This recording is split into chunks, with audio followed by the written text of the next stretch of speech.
Good morning, everyone. I'm not sure. Good morning. Good morning, everyone. So, today's topic is one of my favorite when it comes to histamine, and that is the link with estrogen. It's fascinating, clinically extremely relevant, for women in all stages of the menstrual cycle, of their life, So, it can impact young women. It can really impact women in pregnancy and postpartum. It will impact women significantly with endometriosis or PCOS, or women with irregular periods and in perimenopause. And even in menopause, when women are wanting to take estrogen and they can't actually tolerate it. Okay, so drop down any questions that you may have into the chat box and I'll do my best to answer them as I can. Okay, so I want to just first chat about the cells that are involved in histamine and estrogen. Okay, so mast cells, as we know, will degranulate and release histamine due to an antibody reaction, okay? Like usually an IgE reaction.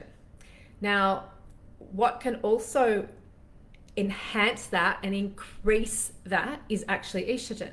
So estrogen is now known to enhance and exacerbate the IgE antibody release of histamine from mast cells. Okay, now the other thing we know is that mast cells have estrogen receptors. Okay, so they will be stimulated with estrogen, not all the time, obviously, but when estrogen is too high, you can stimulate excessive amounts of estrogen will stimulate the estrogen receptor on the mast cell and degranulate the mast cell and release histamine and other inflammatory mediators.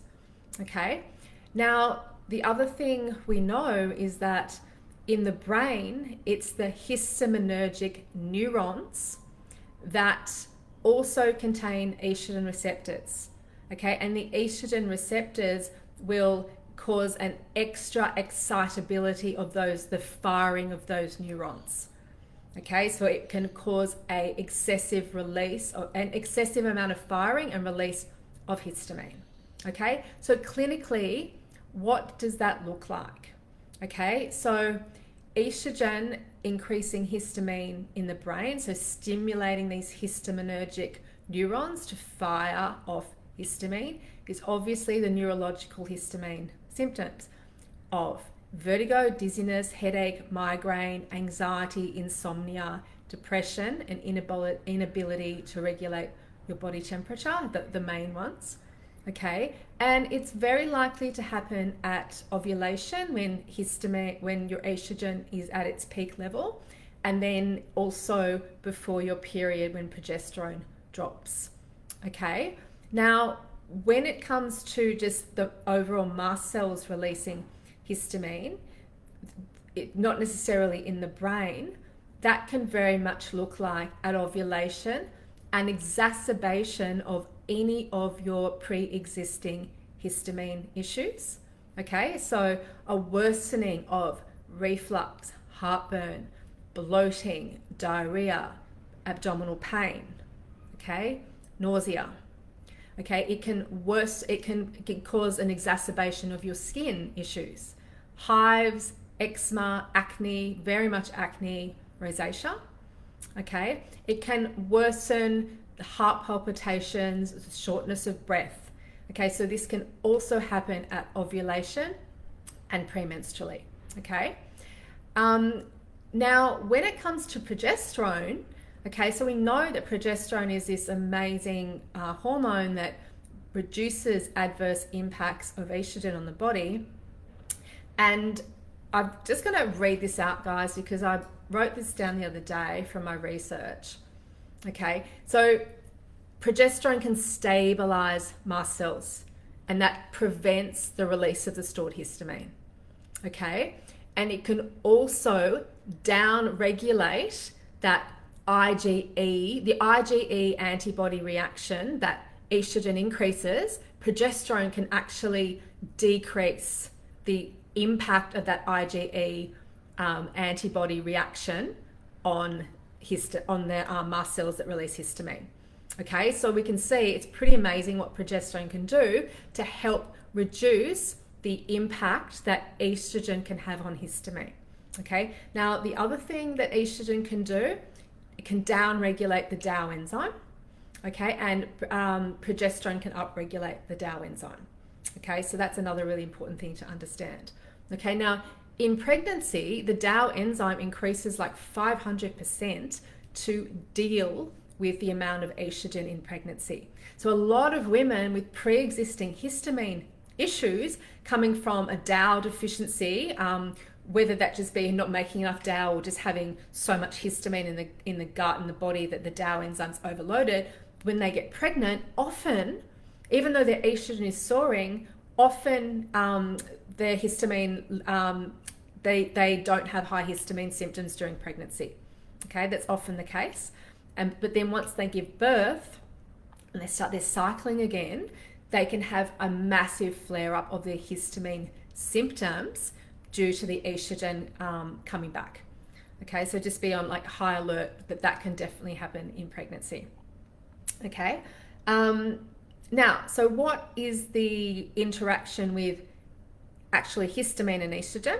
Okay, so histamine stimulates the ovaries to release estrogen. Okay, it's part of the normal physiology of histamine.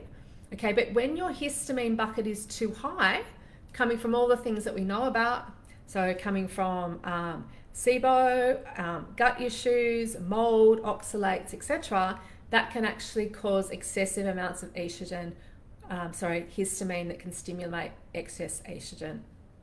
Okay, so it's a vicious cycle that we really, really need to break. Okay, so when it comes to women who are not ovulating, okay, so just hypothalamic amenorrhea or PCOS, these women not ovulating, they might not necessarily have low estrogen. They could have high estrogen and no progesterone, so unopposed. So those women can definitely have really significant histamine and estrogen symptoms. Okay, the other group of people that are very prone to having high histamine is women with endometriosis, because obviously they've got more endometrial tissue, more estrogen often.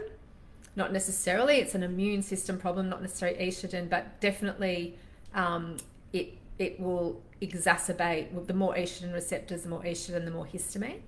Okay, and then perimenopause. Okay, so often women will never have any histamine issues until they get into that perimenopause phase and they start getting a reduction in progesterone. And when you have slight reductions in progesterone, it can really impact how estrogen is impacting histamine. Okay, so it doesn't have to be a massive drop, and trust me, I'm perimenopausal, I understand this. It doesn't have to be a big drop, it can just be subtle. So you're just not making as much progesterone and you're more sensitive to histamine. And it might be for the first time. Okay, so you might start getting headaches or migraines at ovulation. That's never happened to you before. You might start getting headaches and migraines premenstrually, and that's never happened to you before.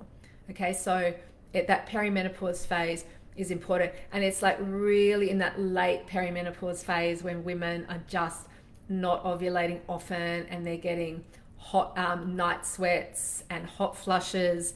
So often removing histamine from the diet, fixing the gut, will actually fix those symptoms.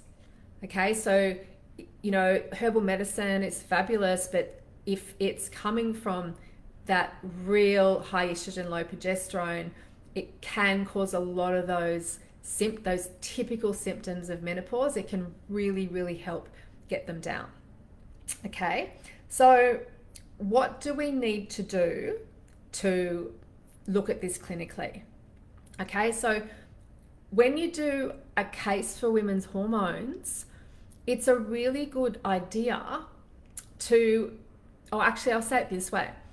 when I'm running through my cases, I usually do gut and bowels first, and then I'm going to really ask the histamine questions. Okay, reflux, heartburn, headaches, migraines, vertigo, dizziness, skin issues, heart palpitations, insomnia, particularly feeling wired but tired. Okay, running through the histamine bucket, then I will get to the hormones, and it will be those same symptoms that I'm really looking for.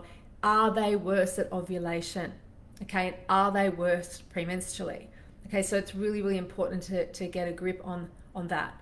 Okay, and so often women will say that absolutely an exacerbation of those symptoms at ovulation or premenstrually.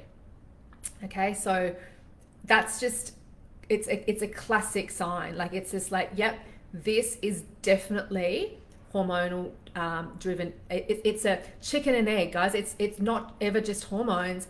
It's the histamine increasing the estrogen increasing the histamine. And now we understand that estrogen stimulates the IgE antibodies. Like, that's, when we're looking at things like mold, right? So mold mycotoxins are going to be a significant degranulator of mast cells. Okay, so if you have a woman that has severe estrogen dominance and PMDD symptoms and high histamine symptoms, ovulation, premenstrually, and they're not improving from estrogen detoxification, okay, sulforaphane and calcium diglucarate and fixing the gut, etc., increasing progesterone, you have to stop and think, this has to be coming from an environmental trigger, something like mold or oxalates, which is really, really stimulating so much histamine in their body that at ovulation it is just causing massive symptoms. And it looks like it's hormones. And patients, I've had a patient recently who's had, I think she's got MCAS, and her hormonal symptoms are terrible. And she's only young at ovulation and premenstrually. Okay, now she took calcium diglucarate, which unfortunately she can't tolerate. It makes her constipated. That her symptoms are so severe that it can't just be the hormones. Something is stimulating all that estrogen. Okay, and she has had mold exposure, so it's most likely the mold mycotoxins. And if we understand that's really stimulating these immunoglobulins, the antibodies, degranulating mast cells and having quite a severe presentation. Okay, so clinically, how I think about this is, first of all, we're looking for all the symptoms of histamine, all the causes of high histamine. Okay, so SIBO, large bowel dysbiosis, digestive enzyme insufficiency, gluten intolerance, Helicobacter pylori, oxalates, mold, etc. Okay, so we need to be really looking out for the potential causes. Okay, now some people, when it's really, really bad, giving them the DAO enzyme to help really break down histamine in the gut while you're trying to treat the cause can really, really help. Okay, because it can actually help prevent the histamine coming from the gut, getting into the bloodstream, getting up into the brain, okay, and increasing the amount of histamine in the brain, okay. And it can also really take a load off the histamine in the body, so reduce this overstimulation of the estrogen, okay. So DAO enzyme can really help. Now, methylation is what breaks down histamine in the brain and is really important for estrogen detoxification. Okay, but you cannot go in with methyls straight away with these people, because 99% of the time it's going to make them worse. Okay, so I find that working with calcium diglucarate and sulforaphane to reduce estrogen, okay, so reduce that high beta glucuronidase enzyme deconjugation of estrogen and work on the glucuronidation pathway, which calcium diglucarate does and sulforaphane does, can really, really help reduce the amount of estrogen being circulated. Okay, so that can really help. Obviously, getting bowels good is really going to help. And then really getting the nutrients for progesterone really good. Okay, so we need iron, so definitely ferritin up over 50, vitamin D up over 100, zinc, obviously looking at zinc copper, getting your zinc levels up, vitamin B6, usually only you need 20 milligrams of B6, and iodine. We have such chronic iodine deficiency, so testing iodine in your patients and getting iodine levels up over 200, okay, making sure that their nutrients are in place for progesterone. And obviously really, really looking at supporting follicle quality and the corpus luteum. Okay, now reducing inflammation generally in the body is going to help that. Sulforaphane will help that, and N-acetylcysteine can really, really help the follicle quality and the corpus luteum, and how so the corpus luteum is really prone to inflammation and oxidative stress. Okay, so we want to have a healthy tissue to secrete all this progesterone. So N-acetylcysteine is really, really, really good at doing that. Okay, so you've got all the nutrients in place for progesterone. Okay, so working on getting the histamine bucket down and all the nutrients in place. And then for some women, taking Sammy, particularly women with significant mood issues with their hormones, with their cycle, okay, can really, really give them a lot of benefit. But you can't go in when the histamine is high, because this is when they start having anxiety, headaches, migraines, panic attacks, insomnia, and it's really quite severe. So you just go in when their levels are down. Okay, and I usually just start with 200 milligrams of Sammy. It's not an excessive amount. And I normally get them to start it at the beginning of the cycle. Okay, so when they're feeling good. Okay, and what Sammy is going to do, it's going to help with the methylation of estrogen through the liver. Okay, so you've got to make sure you're not over deconjugating it in the gut. So you need to have calcium glucarate in place if you need that. Bowels need to be moving.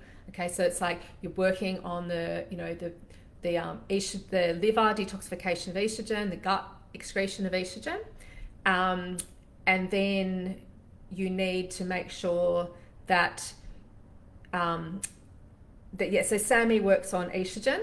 Sammy also breaks down histamine in the brain. Okay, so that's really, really important.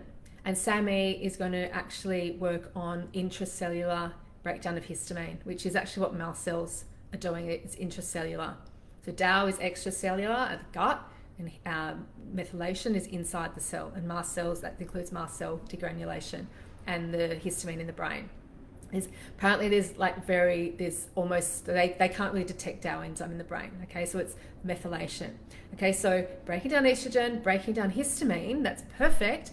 Also, it's a methyl donor. It's supporting neurotransmitter synthesis. Okay, and it's also helping break down adrenaline, because it's actually histamine in the brain sends a message to the adrenals to release adrenaline.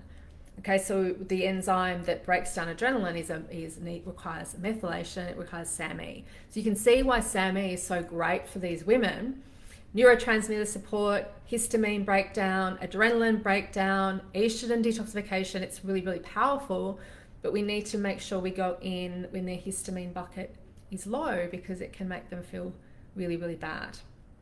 Okay, so clinically, getting your head around histamine and estrogen can give you really, really amazing results with your patients. So I really encourage anyone that's working with women's hormones that hasn't got on board with that, just really, really start really thinking about it with your patients. And even if you think that there's a slight one, some people just have one histamine symptom. And you know what it often can be is acne, right? So sebum actually has histamine receptors in the sebaceous glands, and they stimulate the release of sebum production. Okay, so acne, women with hormonal acne, it's not necessarily just PCOS, it can be estrogen and histamine, okay, causing a lot of acne, or it might simply just be the mood swings, it might just be the crazy insomnia, okay, it might just be the neurological stuff. It might not be everything, but you just should be on really high lookout for the estrogen component, and you get the histamine component, you get the histamine down, and it will give these women quite a lot of relief. All right, guys, so thanks for joining. I'll stop now and I will post this up on the page. Thanks for joining.